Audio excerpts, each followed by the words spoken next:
Hola Carlos, bienvenido a esta entrevista para la Universidad San Francisco de Quito, para específicamente nuestra clase de gestión de emprendimiento.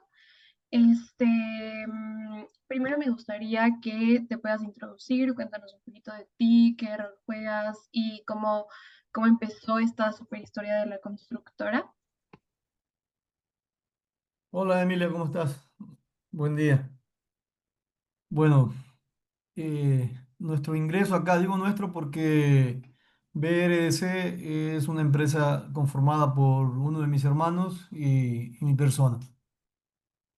Nuestro ingreso acá fue algo planificado desde hace mucho tiempo, no en en esta industria específicamente, pero sí en la empresa.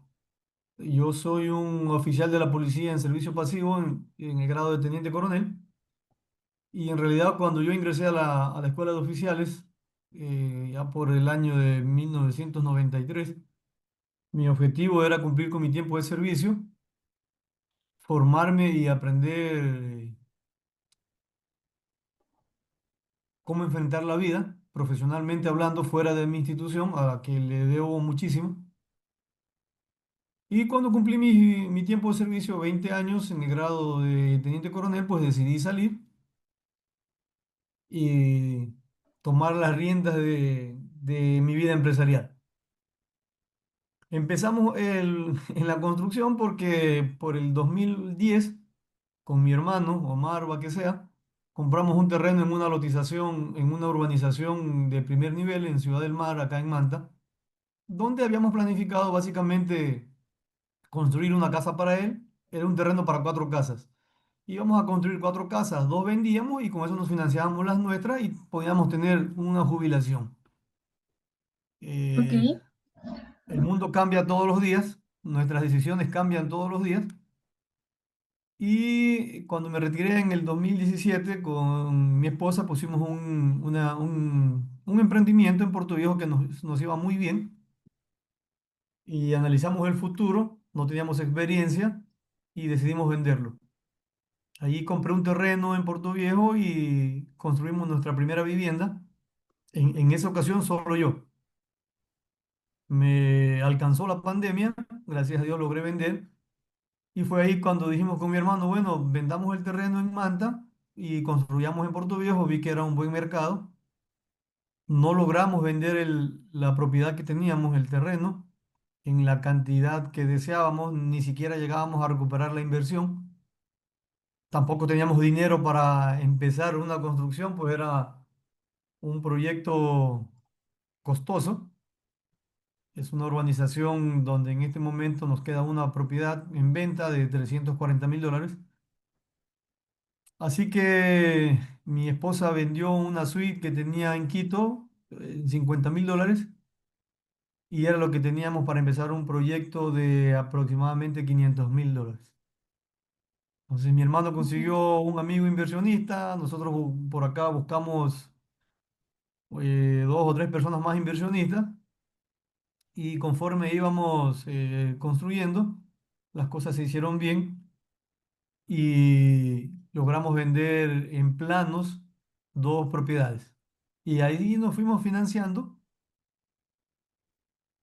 pasando apuros, pasando a premios, conociendo el nuevo mundo, nuevo para mi hermano y nuevo para mí, completamente diferente a lo que yo hice por 23 años, pero poniendo en práctica mucho de la organización que había aprendido en mi institución.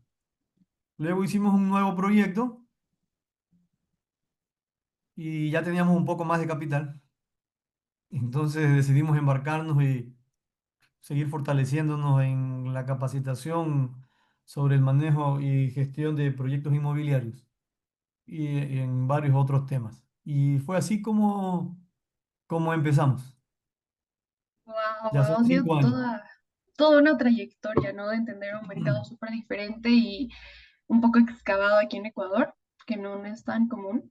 Pero bueno, creo que lo han gestionado súper bien. Ahora, me has contado como más del proceso, los retos de adaptabilidad, y etcétera, pero si puedes contarme por qué ¿Qué fue lo que te motivó a entrar en esta industria específicamente? Bueno, como te dije, empecé con un negocio que me iba espectacular, en realidad. Tomamos la decisión de venderlo en el mejor momento porque tenía muchos riesgos y honestamente tenía un poco de temor a afrontarlos, por un lado. Y por otro lado, aun cuando me iba bien, sentí que me iba a estancar, estaba cómodo y no somos personas de estancamientos ni de comodidad, nos gusta crear, nos gustan los retos y decidimos ir unos cuantos pasos más arriba. Teníamos siempre una visión de empresa, no de un negocio o de un emprendimiento.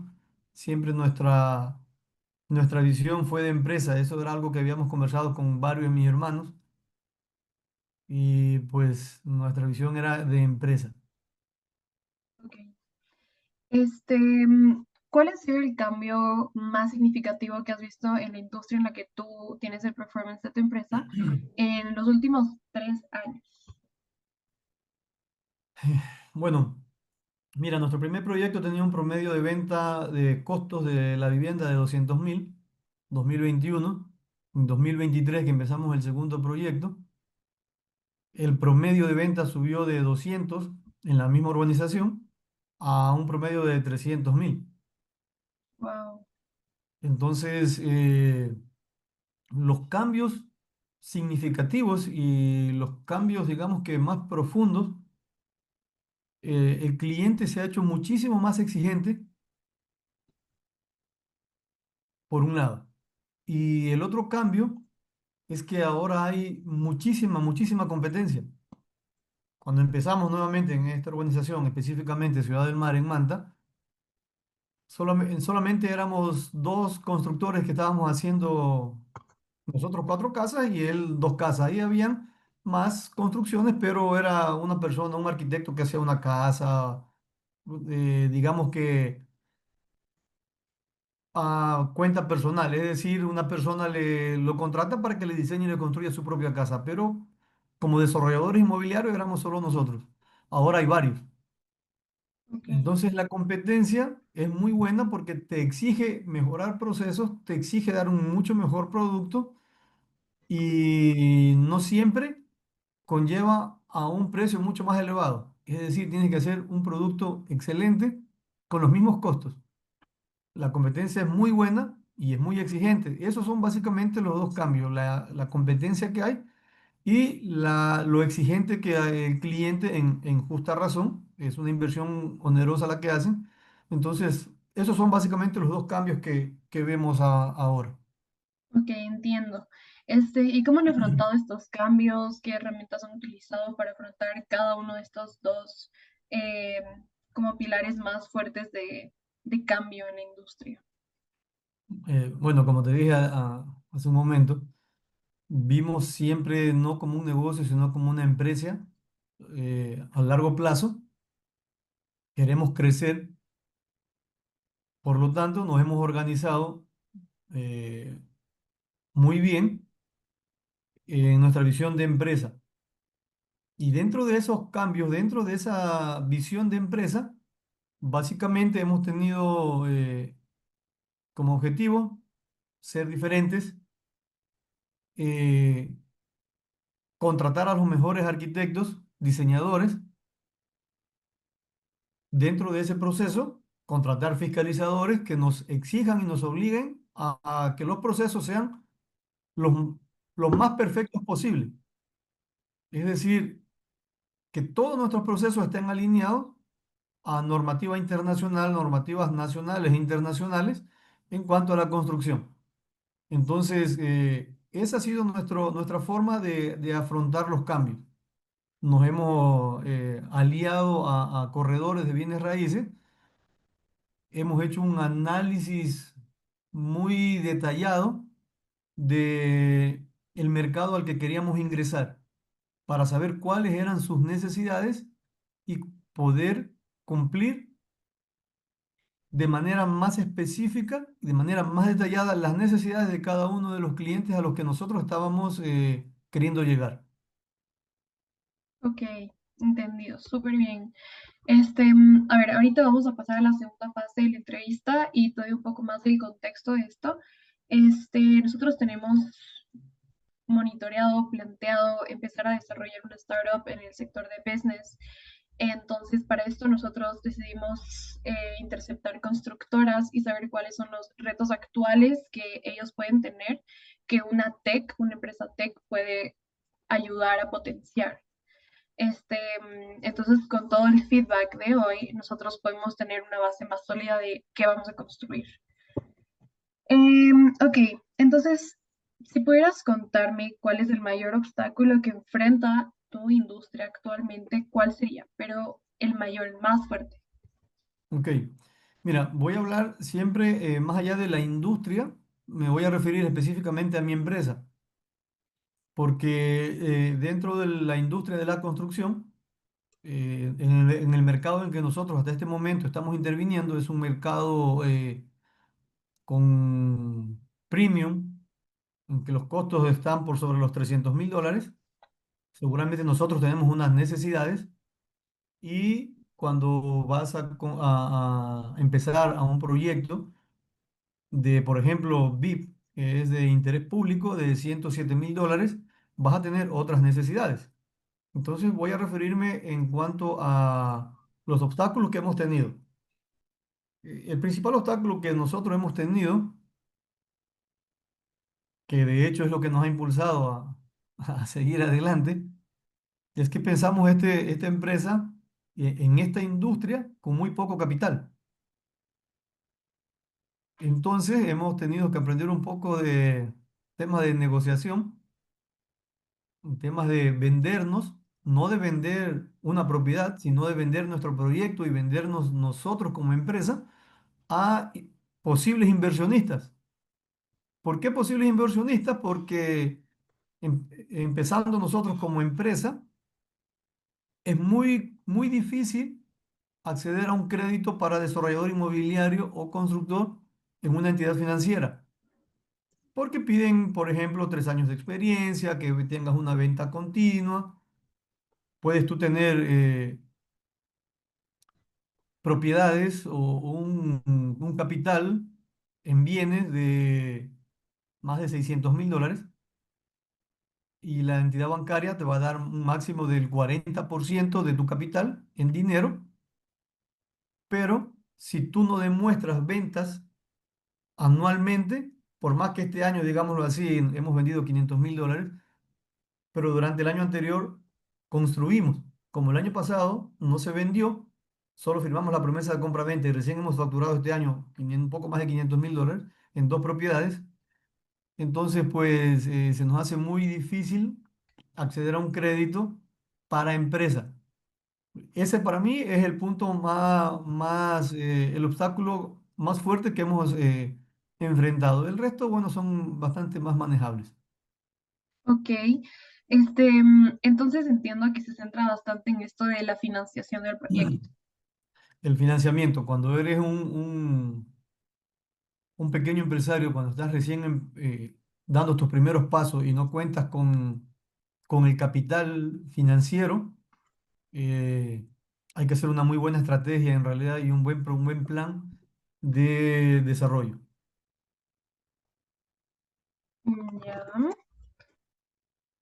¿Qué opinarías de un sistema que te ayude a predecir, hacer más o menos un plan de financiamiento que vayas a necesitar por cada proyecto? Entonces me invento, pones como tus ideas principales en la app, en el sistema, y este ya te hace una proyección financiera de lo que necesitarías. ¿Crees que les ayudaría en este tipo de industrias? Bueno, es fundamental. Si no haces un buen proyecto financiero, es probable, y de hecho es muy seguro, que a la final o al final del proyecto te encuentres que vas a tener que invertir una cantidad superior a la que habías proyectado. Y eso puede llevarte a que no tengas los ingresos, el retorno en la fecha indicada que tú planificaste para seguir con tu empresa. Además que eso significa, si te demoras en un proyecto, si no hiciste un buen proyecto financiero, si no hiciste una buena planificación en avances de obra, si te demoras más del tiempo, eso significa pérdida para tu empresa porque tienes que pagar más sueldos, por ejemplo, sobre el mismo proyecto. Si no hiciste un buen análisis financiero del proyecto que vas a construir, vas a tener pérdidas financieras porque te vas a dar cuenta que mañana en lugar de tener que realizar desembolsos por, me voy a inventar, 350.000 dólares, vas a gastar 400.000 porque obviaste puntos en los que tenías que haber invertido o a su vez, como va desarrollándose el proyecto, vas realizando cambios dentro de la construcción y tú dices, bueno, son 1.000 dólares, ponle nomás, 2.000 dólares, ponle nomás. Pero, por ejemplo, si multiplicas esos 2.000 por 3 ya son 6.000. Y si multiplicas esos 2.000 por 20.000, pues ya puedes ver cuánto es lo que puedes tener en pérdidas. Entonces tienes que hacer un proyecto financiero muy, muy bueno. Ok. ¿Y qué tan probable es que estos costos que ustedes ya tienen proyectados se salgan de la línea? ¿Y es bastante probable o es poco probable?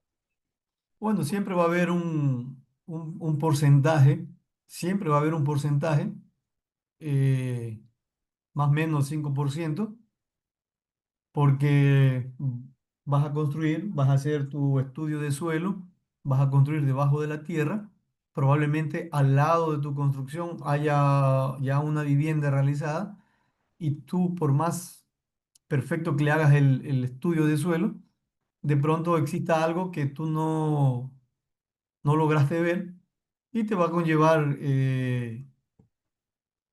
cambios que tengas que hacer dentro del proyecto. Entonces, pero no puedes pasarte de un 3%. La idea es que no suceda, pero siempre puede haber una pequeña cantidad en la que no estuvo presupuestado. No solamente en eso, sino que en el proceso, por más que tengas un muy buen equipo que haya realizado un análisis de riesgo laboral con el personal que laboras en tu empresa, nunca se está exento de un accidente o de dos accidentes o lo que pueda pasar. Así que siempre vas a tener un espacio para tener que invertir un poco más de lo que se planificó. Repito, ese porcentaje también tiene que estar incluido en tu análisis financiero para que no te desfases. Si ese porcentaje no está incluido, entonces también vas a tener una pérdida. Este es como su fondo de emergencia. Esta proyección del 3 al 5% es como su fondo de emergencia.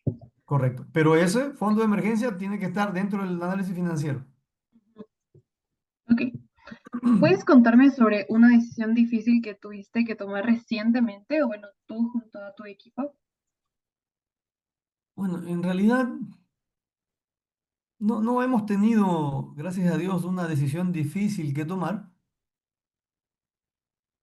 pero todos los días tomas decisiones, todos los días vas a tener un problema en la obra, en el proyecto, pero una decisión más que difícil, yo creo que fue una decisión de adaptabilidad en base a nuestro proyecto de crecimiento. Hasta este momento hemos hecho 7 propiedades dentro de esta urbanización, premium, construcción, primer proyecto un promedio de 200.000 y ahora el promedio de 300.000. Entonces, el crecimiento iba siendo demasiado lento para nuestra empresa y tomamos la decisión de salir de este mercado, de este rubro, y estamos incursionando en el mercado de propiedades de interés público, donde los clientes puedan acceder a un crédito VIP determinado por la banca y por el Estado con un valor de casas de 107.000 dólares. Pero pasamos de construir 3 viviendas de 300 a construir 27 de 107.000 dólares. Entonces la inversión por parte nuestra es muy superior a la anterior. requiere de otras habilidades. Ahora sí es, digamos que un manejo completamente diferente de gestión de proyectos inmobiliarios. Entonces, yo creo que esa es la decisión más importante en realidad en estos últimos años, en estos últimos 2 años o en estos 3 proyectos que hemos desarrollado. Em, ok, entonces entiendo que la decisión fue Perdón. migrar de mercado o expandieron su cartera de mercados, porque puede que ustedes en el futuro vuelvan a construir para el sector élite y a la vez puedan migrar un poco a clase media, a alta. Entonces, ¿se van a quedar solamente en clase media alta o van a expandir su cartera de mercado y o sea, hacer proyectos para las dos? Justamente en estos días estábamos conversando con mi hermano sobre esto y nuestro objetivo es, primero, seguir en este mercado y regresar también al otro mercado, pero en construcción vertical, es decir, en edificios. Y ya pues estamos hablando nuevamente de costos un poco más elevados. ¿Y por qué consideras que es más difícil vender en sector élite? Primero, el mercado es mucho más reducido, por un lado. Por otro lado, de estas 7 viviendas que yo he hecho acá, que hemos hecho acá en Manta, hasta este momento no hemos vendido a nadie de la ciudad de Manta. Son Mm, personas de Cuenca, Santo Domingo, Pichincha, Tungurahua, una persona también de nacionalidad extranjera. Entonces, eh, digamos que el mercado básicamente es más reducido, es más pequeño. Fuimos afectados por la situación de inseguridad. mm, Entonces, y tienes lógicamente otras variables que hay que considerar entre un mercado y el otro mercado. ok. Perfecto, vamos a mirar a la siguiente pregunta de esta segunda fase. ¿Puedes contarme qué necesidad de tus clientes o usuarios sientes que todavía no ha sido completamente atendida? Bueno, en realidad nunca vas a poder cumplir todas las necesidades del cliente, pues el cliente, y con absoluta razón, ¿no? El cliente siempre tiene innumerables necesidades en cualquiera de los dos mercados en el que hemos incursionado. Las necesidades básicas o más importantes de los clientes en los dos mercados, espacio, espacio. El cliente, hablemos del cliente, ahora vamos a hacer 27 casas para VIP. Hemos analizado todo el mercado de clientes y el mercado de la competencia. Y el cliente siempre necesita espacio, que el dormitorio no, por ejemplo, los espacios del dormitorio no sean reducidos y que solamente entre la cama, yo tenga muy poca movilidad. Entonces el cliente siempre necesita espacios, en primer lugar. En segundo lugar, el cliente, como norma básica, al menos para nosotros, lo que nosotros hemos detectado acá con los clientes, mm, piden siempre eh, los sistemas constructivos sean seguros para ellos y que les genere a ellos confianza de pasarse a vivir a su nueva propiedad. Para mí esos son los puntos o las necesidades de los clientes, pero como te dije, hemos conseguido armar nuestras estrategias y nuestros procesos constructivos de tal forma de que brindemos siempre felicidad y seguridad a nuestros clientes. Perfecto, muchas gracias. Ok, ahora vamos a continuar con el tercer eje de la entrevista, donde te voy a preguntar cómo creen ustedes que se ve el futuro de la industria en los próximos 5 años. Bueno, eh, Hay varios puntos que analizar aquí. En el Ecuador tenemos un promedio de 53.000 matrimonios anualmente. Entonces, pues analizamos que esos son 53.000 posibilidades de venta, Wow, nuevas familias, a más de muchos jóvenes que deciden ahora vivir solos a temprana edad. Entonces, son todas estas posibilidades. Por otro lado, es indudable que en estos últimos meses está mejorando la economía. Nosotros personalmente la sentimos acá. Entonces, yo creo que el futuro de la industria está en alza. Siempre, siempre que decidas ser el mejor, que decidas analizar cada punto de tu empresa, cada parte de los procesos, siempre que decidas analizar cada una de las necesidades del cliente al que tú te estás proyectando. Entonces, siempre yo creo que el futuro de la industria es prometedor y está en absoluto desarrollo en este momento. perfecto. ¿Qué habilidades serán críticas para los futuros líderes de su sector? Esa es una buena pregunta. Mira, las habilidades críticas que vas a tener que, si no las tienes, adaptarlas a través de conocimiento adquirido, pero pues dentro de las que yo te puedo enumerar, básicamente vas a tener que tener una comunicación clara, no solamente con las personas que trabajan en tu empresa, diseñadores, fiscalizadores, también con las personas que trabajan en lo que es el corredor de bienes raíces. Y por supuesto, la comunicación tiene que ser muy, muy clara, muy específica con cada uno de los clientes. Pues de, de lo que el cliente piense de tu empresa, de tu manejo al cliente, de tu producto, va a depender siempre tu futuro. Entonces, la comunicación tiene que ser muy clara. La Ujú. gestión del manejo de un proyecto inmobiliario es uno de los puntos más importantes. Eh, Al principio hablabas tú de la adaptabilidad, entonces eso es otro de los puntales a los que uno tiene que ser. En esta empresa, en esta industria, tienes que tener la posibilidad y la capacidad de adaptarte día a día a los cambios. Entonces, es un punto importante.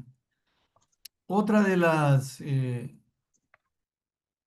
otra de los puntos críticos que creo tú debes de aprender o de las habilidades críticas que debes de tener y conocer aquí es en la toma de decisiones. Siempre hay una decisión que tomar, sea en el sistema constructivo, sea en las ventas, sea en el manejo de tu personal, sea en el manejo del cliente. Siempre hay una decisión muy importante que tomar. Y normalmente son decisiones que debes de tomarla al día. Entonces, tu habilidad tiene que ser bastante, Aguda. bastante buena. Eh, Otra cosa que creo yo que es muy importante, otra de las habilidades, es muy importante, es la resolución de conflictos. La resolución de conflictos eh, es algo a lo que se debe uno poner mucho asunto. Básicamente, si vas a tomar una decisión es porque existió un conflicto. Entonces, la resolución de esos conflictos vas a tener que poner en práctica negociación. Así que dentro de tus habilidades vas a tener que conocer las negociaciones y una resolución de conflictos. Esa yo te puedo decir desde mi experiencia que son las habilidades que uno debe ir desarrollando para que su empresa siga en franco crecimiento. Ya, perfecto. Qué importante, ¿no? Aprender estas habilidades que parecen súper fáciles, pero cuestan un poquito a veces. Ok, ¿qué industrias, perdón, qué alianzas estratégicas te gustaría establecer en los próximos 5 años y para qué? Pero deben ser dentro de tu industria, claro. Ok, yo te hablaba de las dificultades que hemos tenido para acceder a la banca privada. Ese es uno de nuestros principales objetivos. Hemos desarrollado nuestro plan para lograr alianzas estratégicas con la banca privada, llegar a un financiamiento con la banca privada y otros organismos, otras instituciones que también, en los que también se puede llegar a realizar acuerdos o negociaciones para inversión, bolsa de valores, por ejemplo. Entonces, esa es una de las alianzas estratégicas que nosotros hemos previsto para empezar desde ahora este nuevo proyecto. Otras alianzas estratégicas es, por ejemplo, con los proveedores. Eh, Cuando uno recién empieza en esta empresa, uno piensa que va a poder desarrollar su proyecto con su bolsillo, con su dinero o con el dinero del banco. Pero hay varias estrategias, como por ejemplo, eh, un proveedor, digamos, voy a hacer 27 casas y en todo lo que es materiales, por ejemplo, en todo lo que tiene que ver con la madera, puerta, cocinas, muebles de baño, etcétera. Uno de los temas ahí es hablar con una empresa certificada, una empresa con la que nos garantice que va a realizar un buen trabajo. Es realizar un tipo canje, es decir, tú no vas a hacer la madera, yo por eso no te voy a pagar, yo te lo voy a pagar con una propiedad, es decir, con una casa. Y así, ¿qué es lo que yo gano? Si la madera de las 27 casas me va a costar $100.000, son $100.000 que yo no he sacado de mi bolsillo para la madera y puedo utilizarla en otras etapas de la construcción. Sino que al final te digo, toma, esta es la casa y como parte de pago. Ese tipo de estrategias son las que uno tiene que ir desarrollando para que el proyecto cumpla su objetivo. Ok, perfecto. Y otro, perdón, me olvidaba, otro muy importante, otra estrategia o alianzas estratégicas es con empresas que se dedican a la venta de propiedades.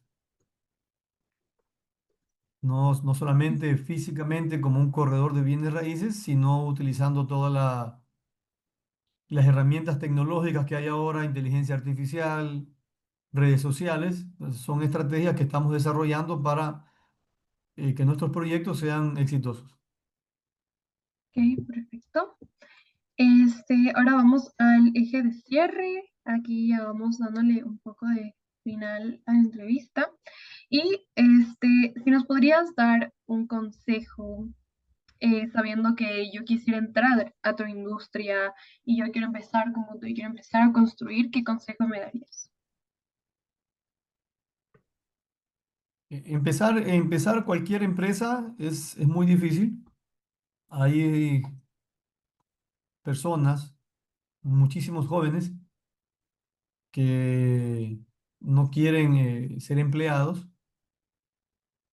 Básicamente el Ecuador es uno de los países en la región con el índice más alto de emprendimientos, pero al otro lado también tenemos uno de los índices más grandes de emprendimientos que dejan de funcionar antes del año. Entonces, poner una empresa, empezar con un emprendimiento, no es porque me cansé, no es porque me cansé de ser empleado, no es porque yo nací para los negocios. Ahora, si quieres empezar una empresa, tienes que capacitarte muchísimo, tienes que analizar muy bien el mercado al que vas a ingresar, al que tú deseas ingresar, tener muchos conocimientos que indudablemente, por más que los tengas, que los hayas adquirido en poco tiempo, va a tener que pasar muchos años para que logres desarrollar varias habilidades. Nosotros ya llevamos 5 años en esto y seguimos aprendiendo. Mm, Creo que hemos hecho un buen acoplamiento con mi hermano, él en el área financiera y yo en el área operativa, y los dos nos hemos acoplado al- a nuestra empresa y a nuestro mercado, a nuestra industria. Entonces, si un consejo que yo le puedo dar a los jóvenes que quieran emprender, primero no lo hagas porque me cansé de trabajar, no lo hagas porque quiero tener tiempo, pues indudablemente que yo puedo escoger un tiempo cuando yo lo deseo, pero ese tiempo yo tengo que recuperarlo con mucha más disciplina que en un trabajo donde me están controlando a la hora que ingreso y a la hora que salgo. Acá va a depender de mí. Entonces mi disciplina tiene que ser muy dura y muy fuerte. No salgas de tu trabajo porque quiero ser un empleado. Hazlo con conciencia, hazlo con disciplina, adquiere conocimientos relacionados al sector o a la industria o al mercado al que quieras incursionar. Rodéate siempre de gente que te nutra para lo que vas a desarrollar. En el mercado que desees incursionar, hazlo con miedo, pero hazlo. Y tienes que estar preparada Wow. para los tropiezos que son fuertes, pero te enseñan mucho, muchísimo. Y otra de las cosas que tenemos que aprender y que podría dar un consejo cuando ponemos una empresa, a veces tenemos que despojarnos de orgullos. Tenemos que aprender a veces, o mejor dicho, siempre a ser humilde y estar dispuestos a aprender. Mira, yo en 5 años te puedo decir que he aprendido muchísimo, muchísimo de todas las personas que trabajan con nosotros, desde el arquitecto, desde el gerente de un banco, hasta el oficial que trabaja en la construcción. Ahí está el maestro, está el albañil y el oficial. Y aprendes tanto de esas personas, no solamente profesional, porque a ellos no se les está diciendo, por lo menos en nuestro caso, yo no tengo que estarles diciendo ni la fiscalizadora que tenemos, ni el arquitecto, ya son las 8, trabaja. Ellos llegan y son gente que trabajan fuertísimo y cuando uno en el día a día está viendo todas las capacidades que ellos tienen, te encuentras con sorpresa. Es gente muy inteligente, gente que trabaja muy fuerte por ti, a la que hay que reconocerle todo el esfuerzo, toda su capacidad, todo el trabajo que hace.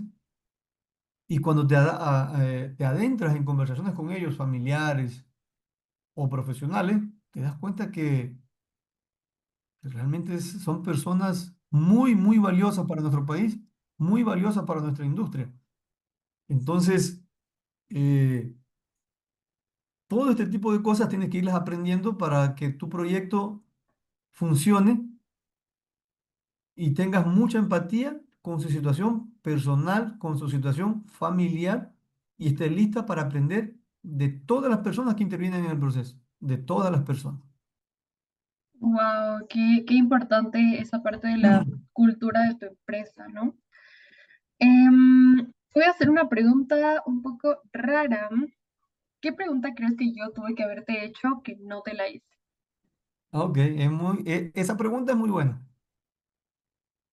Yo creo que debiste haber hecho una pregunta sobre la relación que tiene, esto no le gusta conversar mucho a las personas.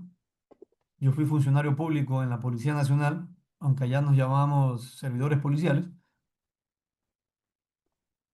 Eh, una pregunta de cajón siempre va a ser la relación que se tiene con las instituciones públicas, específicamente empresa eléctrica, agua potable, municipio, dependiendo del proyecto que hagas también con ambiente.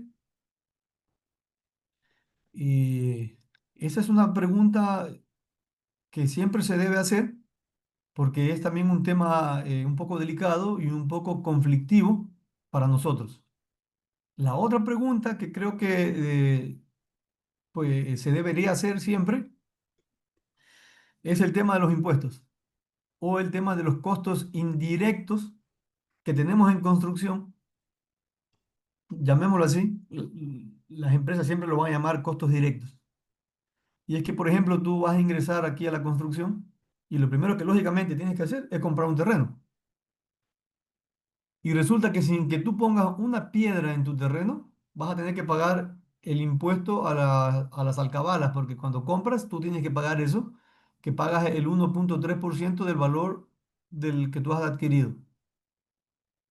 Wow. Luego vas a pagar la notaría donde se realizó el trámite, luego vas a pagar el registro de la propiedad y luego vas a sacar el permiso de construcción, vas a pagar el permiso de construcción en el que, por ejemplo, te cobran una tasa de recolección. Recolección que tienes que ponerla tú porque si no el mismo municipio te multa por ensuciar la calle o las vías. Entonces, vas Wow. a tener un sinnúmero de, de impuestos que pagar, que indudablemente se lo hace porque uno de los objetivos de nuestra empresa es ayudar al crecimiento de nuestro país. Y ayudas con la creación de puestos de trabajo, ayuda con el pago de impuestos, pero son puntos en los que se deben considerar. ¿Por qué? Porque los nuevos emprendedores desconocen. Si mañana entra alguien, sí, ok, voy a construir y listo, pero tienes que tener dinero para pagar el terreno y para pagar entre 5 y 4 tasas sin que hayas puesto una piedra. Y luego van Wow. subiendo. Entonces, yo creo que esa es la pregunta que siempre se debería hacer porque si esto lo va a ver algunas personas que quieran incursionar en el mercado, pues tienen que saber lo que nosotros no sabíamos cuando empezamos. Eso es Wow, qué parte, importante. eso Qué es parte importante. de conocer cuando uno ingresa y eso es parte de nuestra obligación como ciudadanos, impartir los conocimientos adquiridos a otras personas que quieran incursionar. Entendido, súper, súper cierto lo que me dices. Ojalá esto le sirva a alguien que quiera empezar a construir, que sepa que no es tan fácil, pero no es imposible. Ahora, ¿qué mito o ideas equivocadas crees que existe sobre tu industria y que crees que es necesario Mm. aclarar? Ok, el mito más importante es que la persona, el cliente que te compra una casa, piensa que tú ganas el 70% en una construcción. Y las personas que no están en el negocio y que tú sabes y que saben que, que tú estás en la industria, piensan lo mismo. Entonces piensan que si tú vendes una casa de 300.000, te quedan 200. Porque no conocen, por ejemplo, que necesitas vender una casa, en el caso nuestro, lógicamente, ¿no? Necesitas vender una casa para poder financiarte el resto del proyecto. Entonces, primero no tienes toda la cantidad para hacerlo. Si lo tuvieras, tampoco es correcto, porque tienes que irte planificando a futuro en tu empresa. Así que si tengo 500.000, no es correcto invertir los 500.000 en este proyecto. Si tengo que ir ya teniendo, es decir, llegas a la mitad de este proyecto y tienes que ir pensando en tu siguiente para que puedas crecer. Entonces, no es la forma. Pero básicamente, esa es la manera en la que piensan muchas personas. Y, sí, vendieron una casa en 107, ahí le quedan unos 60.000. Si tienes inversionistas, tienes que pagar a tus inversionistas. Luego, del valor de esa casa, tienes que pagar al corredor de bienes raíces, que está por alrededor de un 3%. Luego, tienes que pagar el impuesto a la utilidad o el impuesto a la plusvalía, que lo suelen llamar, de la propiedad que estás vendiendo. Y así un sinnúmero de costos. Entonces, ese sí es un mito, es que la gente piensa que vendes una casa en $100.000 y ganaste 80.000. No, no, Wow. no es así. Entonces, yo creo que ese es el mito más importante en realidad que me gustaría que la gente conozca. Qué transparente de tu parte contarnos esto de el porcentaje de ganancia, ¿no? Muchas veces se piensa que el dueño, pues, es súper millonario, pero hay tantos costos que se deben pagar por detrás, que queda algo así como menos del 1%. No, no, no. Ok, Considerando que si volvemos a la primera etapa de la entrevista, si te demoras en el proyecto, ese porcentaje se va a seguir reduciendo, porque tienes que seguir pagando sueldos. Entonces, el claro. porcentaje que tú planificaste va a reducirse. Y depende en full del tiempo de ventas. Listo. Ahora sí, para concluir, dame el top 3 problemas que actualmente ustedes enfrentan dentro de tu industria. Los 3 problemas más fuertes. Eh, Acá el problema que nosotros enfrentamos, el primero, la inseguridad, nos afectó, creo que afecta a todo el país, en toda la industria. Eh, la situación, como te dije hace un momento, la situación de financieramente hablando de nuestra inversión, es muy difícil llegar a los bancos. Gracias a Dios hemos tenido buena acogida. Gracias a Dios nos están tendiendo la mano por las cosas buenas que se han hecho en nuestro proceso de crecimiento. Pero yo creo que ese es el segundo problema. El tercer problema, pues creería yo, acá en Manta, el que vivimos en nuestro mercado, estamos saliendo del mercado de premium, de casas por sobre los 300.000. Bueno, ya lo dije, es básicamente el problema de la inseguridad. En el mercado que estamos actualmente interviniendo, en el mercado de casas de interés público de $107.000, eh, ha crecido un poco el tema de la inestabilidad laboral. ¿Por qué? Porque en su gran mayoría de este segmento son funcionarios públicos o personas que trabajan en la empresa privada que están en en mandos medios, perdón. Entonces, hace un año que empezó este tema de la inseguridad con los estados de excepción y todas estas cosas. Las empresas vieron decaer un poco sus ventas. Ahora ya se está nuevamente estabilizando, estamos creciendo financieramente. Entonces, nuevamente el mercado empezó a crecer hace aproximadamente unos 2 meses. Pero esos básicamente son los tres puntos o los tres Problemas. problemas que hemos visto en nuestro proceso. Ok. Llegamos al fin de la entrevista. Te agradezco muchísimo por tu tiempo y por toda la información súper valiosa que nos has contado. Como estudiantes les agradecemos muchísimo a gente que ha tenido las agallas para lanzarse a este tipo de proyectos en un país como Ecuador, donde la gente no ve mucho estas oportunidades y sobre todo no es tan resiliente. Entonces lo valoramos muchísimo.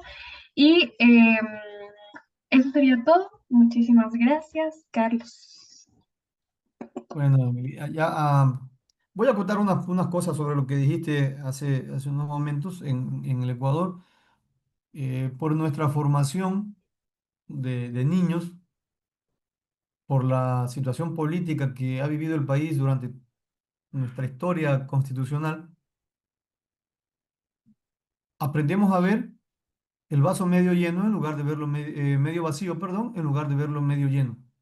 Este es un país de muchas oportunidades. Solo que nos acostumbramos a ver el problema y no analizar la oportunidad que tenemos.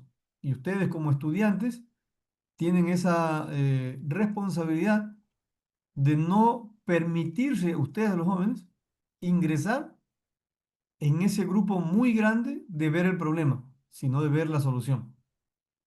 Consejo para ustedes, siempre rodéense de las mejores personas, de las personas que les puedan nutrir, de las personas que ustedes pueden aprender para crecer. Cuando somos jóvenes, eh, indudablemente queremos divertirnos, queremos vivir la vida, pero es mejor vivir la vida aprendiendo, vivir la vida creciendo. Y eso se logra siempre buscando rodearse de las mejores personas. Y Ecuador es un mundo gigantesco de oportunidades. Está en Ok. ustedes, los jóvenes. Ay, gracias por el consejo. Estoy segura que a todos nos va a servir muchísimo y son palabras necesarias para nuestro crecimiento. Te agradezco mucho y hasta luego.